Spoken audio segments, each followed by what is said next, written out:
Menelusuri jejak-jejak peninggalan zaman dahulu, merupakan hal yang sangat dianjurkan di dalam agama, dikarenakan kita dapat mengambil pelajaran daripada orang-orang sebelum kita. Allah Subhanahu wa Ta'ala dengan jelas menyuruh kita agar berpergian di atas muka bumi, sebagaimana firman Allah dalam surah Ghafir ayat 82.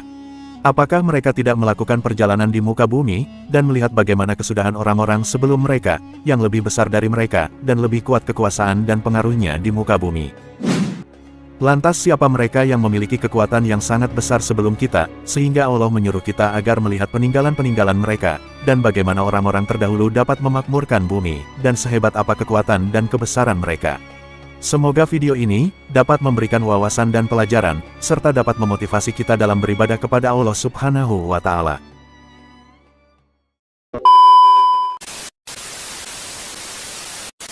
Orang-orang terdahulu yang mempunyai fisik yang kuat dan tubuh yang besar.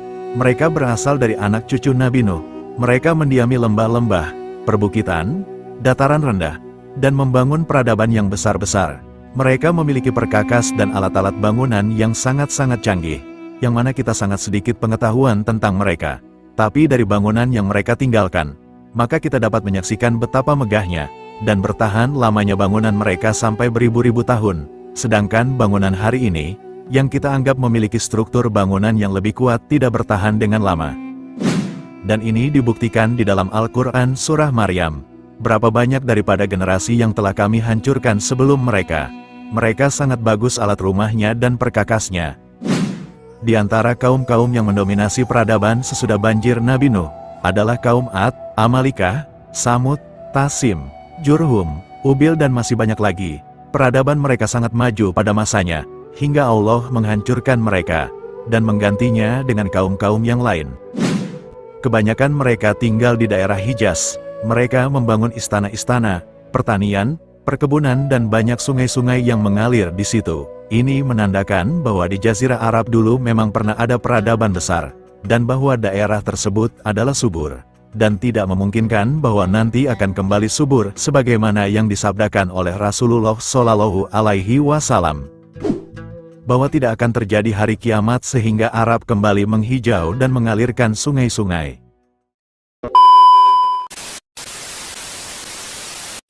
Generasi manusia yang pertama dari Nabi Adam hingga masa Nabi Nuh rata-rata memiliki tinggi 60 hasta. Tinggi Nabi Nuh tidaklah disebutkan di dalam riwayat apapun. Namun beberapa ulama menyebutkan tentang besarnya kapal Nabi Nuh, dan panjangnya umur Nabi Nuh. Ini membuktikan bahwa pada masa generasi pertama ini, mereka adalah kaum-kaum yang besar dan kuat. Riwayat yang ada hanya menyebutkan tinggi dari Nabi Adam, yaitu dari hadits yang dikeluarkan oleh Al-Bukhari. Dari Abu Hurairah bahwa Rasulullah Shallallahu Alaihi Wasallam bersabda, Allah menciptakan Adam di atas rupanya dan tingginya itu adalah 60 hasta.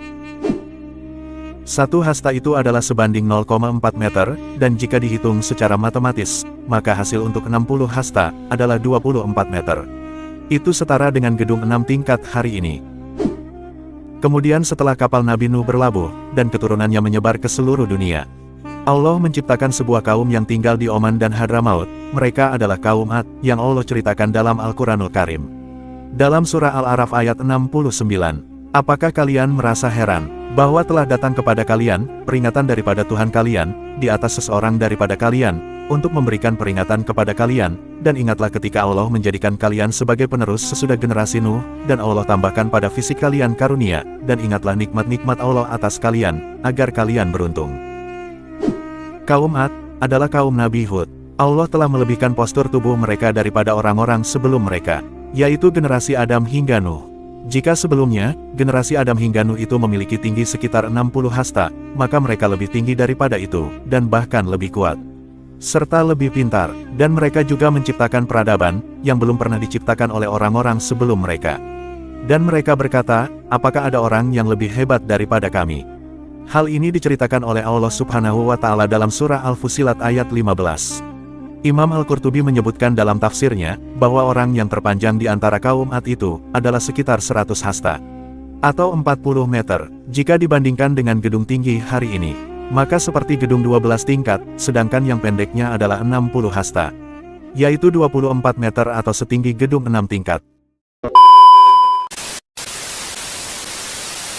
Di atas lembah-lembah Ahqaf, Mereka telah membangun istana-istana hebat, dengan gaya bangunan arsitektur berkelas, seperti zaman modern ini.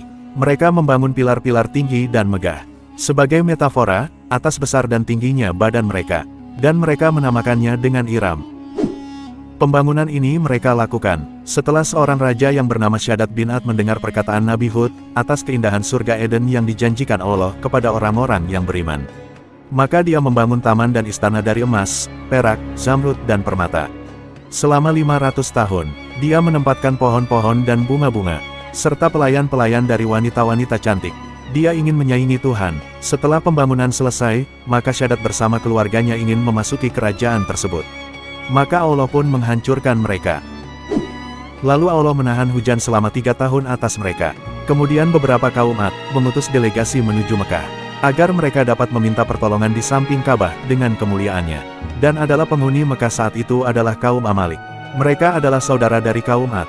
Ketika delegasi-delegasi Ad telah sampai di dekat Ka'bah, dan mereka telah berdoa di sampingnya. Tiba-tiba datanglah 3 awan, putih, merah, dan hitam, lalu terdengarlah suara dari langit, memanggil orang yang paling tua di antara mereka. Pilihlah awan mana yang kamu sukai. Maka orang yang paling tua di antara mereka memilih awan hitam, karena dia menganggap awan tersebut adalah awan keberuntungan. Lalu Allah mengirimkan awan hitam tersebut kepada kaum Ad. Ketika orang-orang melihat kedatangan awan yang hitam tersebut, lantas kaum Ad turun dari bukit-bukit, dan keluar dari rumah-rumah mereka. Mereka mengira bahwa hujan akan segera turun. Namun itu hanyalah awan azab, yang akan mengazab mereka selama 7 malam dan 8 hari. Sebagaimana yang Allah gambarkan dalam surah Al-Haqqah.